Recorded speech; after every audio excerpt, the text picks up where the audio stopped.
लालसा न लेकर जो अपना कर्तव्य कर्म करता है वह सन्यासी तथा योगी है।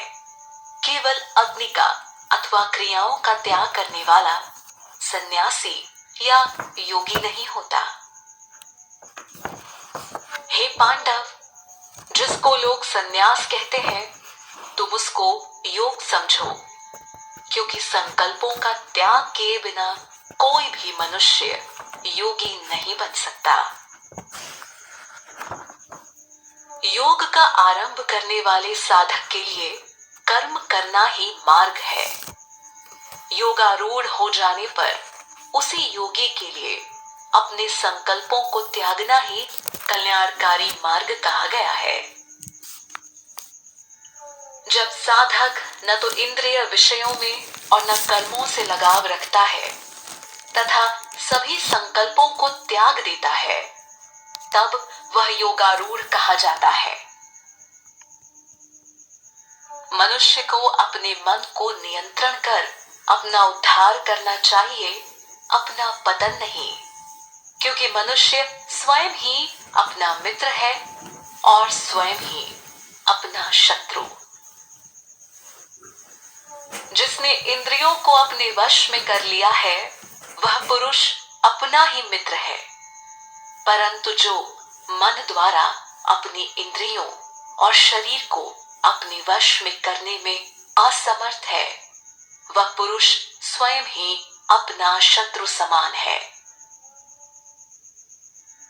जो मन को जीतने वाला पुरुष सर्दी गर्मी सुख दुख तथा मान अपमान में शांत रहता है, ऐसे जितात्मा पुरुष में परमात्मा आत्म रूप से विद्यमान होते हैं।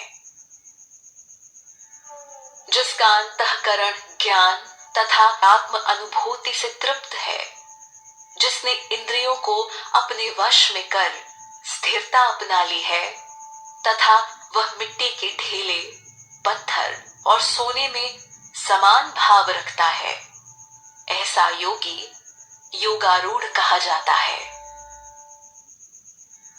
जो पुरुष शुभ चिंतक मित्र बैरी पक्षपात रहित मध्यस्थ धर्मात्मा और पापी पुरुषों में भी समान भाव रखता है वह श्रेष्ठ है। योगी पुरुष को अपने शरीर और मन को नियंत्रित कर एकांत स्थान पर अकेले रहते हुए कामना और संग्रह भाव से मुक्त होकर निरंतर मन को परमात्मा में लगाए रखना चाहिए। साफ सुथरे स्थान पर जो न अधिक ऊंचा हो और न अधिक नीचा, पहले कुश घास फिर मृग छाल और उसके ऊपर एक वस्त्र बिछाकर अपना आसन तैयार करके उस आसन पर बैठकर चित्त और इंद्रियों को वश में रखकर मन को एकाग्र करके आत्म शुद्धि के लिए योग का अभ्यास करना चाहिए। शरीर सिर और गर्दन को सीधा रखकर तथा दिशाओं को न देखकर केवल अपनी नासिका के अग्रभाग को देखते हुए साधक को शांत निर्भय और ब्रह्मचर्य व्रत में स्थित होकर मन को संयम करके मेरी शरण में आकर मन को मुझ में लगाकर बैठना चाहिए। इस प्रकार संयमित मन का योगी मन को स्थिर करने का सदा प्रयास करता हुआ मुझ में स्थित परम मोक्ष को प्राप्त होता है। हे अर्जुन, यह योग उस पुरुष के लिए संभव नहीं है जो अधिक खाने वाला है या बिल्कुल न खाने वाला है तथा जो अधिक सोने वाला है या सदा जागने वाला है। दुखों से मुक्ति दिलाने वाला यह योग तो उन्हीं को सिद्ध होता है जो आवश्यकता अनुसार आहार विहार करने वाले, कर्मों में यथा योग्य तथा यथा योग्य सोने और जागने वाले होते हैं। जब पूर्ण रूप से अपने वश में किया हुआ साधक का चित्त आत्मा में स्थित हो जाता है, तब अनेक कामनाओं से मुक्त होने वाला साधक योगायुक्त कहलाता है। जिस प्रकार स्थिर वायु वाले स्थान में रखे दीपक की लौ स्थिर होती है, उसी प्रकार योग का अभ्यास करते हुए योगी का चित्त भी परमात्मा के ध्यान में स्थिर हो जाता है। जब योग के अभ्यास से चंचल चित्त शांत हो जाता है, तब आत्मा स्वयं ज्योति स्वरूप में आत्मा को देखकर आत्मा में ही संतुष्ट हो जाती है। इस अनंत सुख जो कि इंद्रियों द्वारा अनुभव से परे है तथा शुद्ध बुद्धि द्वारा ग्रहण करने योग्य है, इसमें स्थिर होकर वह ध्यान योगी फिर कभी तत्व से विचलित नहीं होता। जिससे लाभ प्राप्त होने पर उससे अधिक उत्तम कुछ भी प्राप्त न लगे, उस स्थिति में होने पर वह बड़े भारी दुख से भी विचलित नहीं होता है। ऐसी स्थिति जिसमें दुख उसे स्पर्श भी न कर सके को ही योग कहते हैं। ऐसे योग का अभ्यास बिना उकताए हुए चित्त से निश्चय पूर्वक करना चाहिए। संकल्प से उत्पन्न होने वाली सभी कामनाओं का पूरी तरह त्याग करके और मन के द्वारा इंद्रियों को सभी ओर से हटाकर धैर्य से बुद्धि के द्वारा संसार से धीरे धीरे ध्यान हटाकर और मन को परमात्मा स्वरूप में स्थित करके फिर कुछ भी न सोचें। जहां जहां यह चंचल और अस्थिर मन विचरण करता है, वहां वहां से इसे हटाकर परमात्मा में ही लगाना चाहिए। जिसका मन शांत है, जो पाप रहित है और जिसका रजोगुण शांत हो चुका है, ऐसे ब्रह्म रूप हुए योगी को उत्तम सुख प्राप्त होता है। इस प्रकार अपने मन को सदा परमात्मा में लगाता हुआ पाप रहित योगी सुख पूर्वक ब्रह्म स्पर्श का परम सुख प्राप्त करता है। ध्यान योग से युक्त अंतःकरण वाला योगी अपने स्वरूप को सभी प्राणियों में देखता है और सब प्राणियों को अपने स्वरूप में देखता है।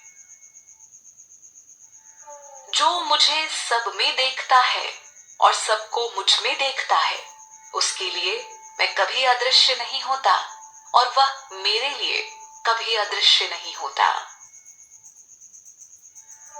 जो योगी एकत्व भाव में सभी प्राणियों में स्थित जानकर मुझे भजता है, वह योगी सब कुछ करता हुआ भी मुझ में स्थित रहता है। हे अर्जुन, जो पुरुष सभी के दुखों अथवा सुखों को एक दृष्टि से देखता हो, मानो कि वह उसके अपने दुख अथवा सुख हैं, वह परम योगी माना गया है। अर्जुन ने कहा, हे मधुसूदन, मैं आपके द्वारा बताए गए एकत्व भाव वाले योग को समझ नहीं पाया हूं। मुझे यह स्थिति चिरस्थायी नहीं प्रतीत होती, क्योंकि हमारा मन चंचल है। क्योंकि हे कृष्ण, यह मन चंचल अस्थिर स्वभाव का बलवान और जिद्दी है। इसे वश में करना मैं वायु को वश में करने की तरह कठिन मानता हूं।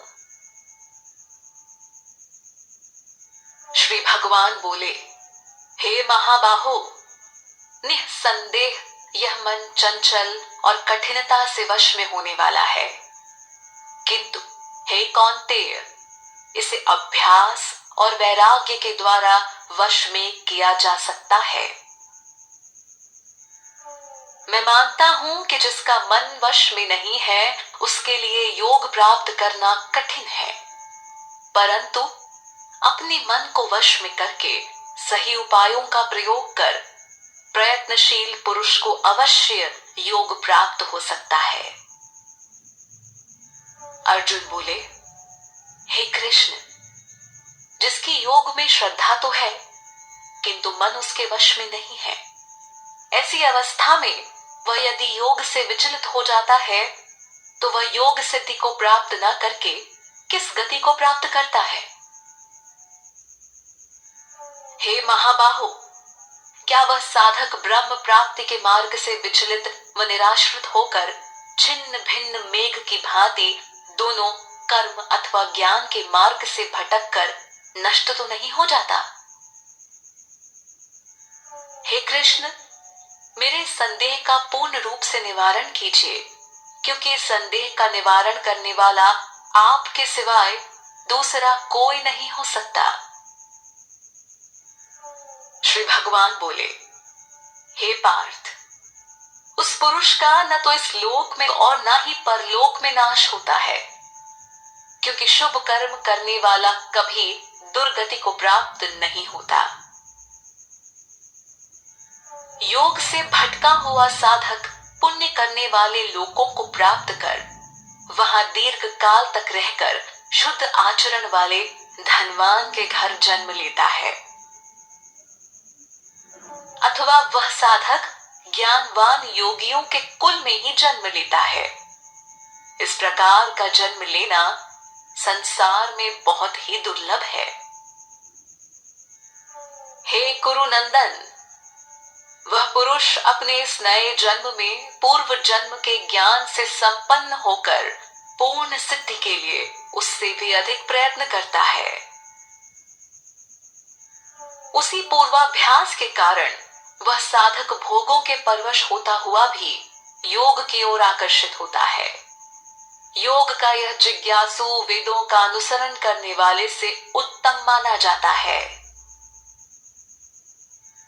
परंतु प्रयत्न पूर्वक अभ्यास करने वाला साधक सब पापों से शुद्ध होकर अनेक जन्मों के प्रभाव से पाप रहित होकर परम गति को प्राप्त करता है, क्योंकि तपस्वियों से, ज्ञानियों से और कर्मियों से भी योगी श्रेष्ठ है, ऐसा मेरा मत है।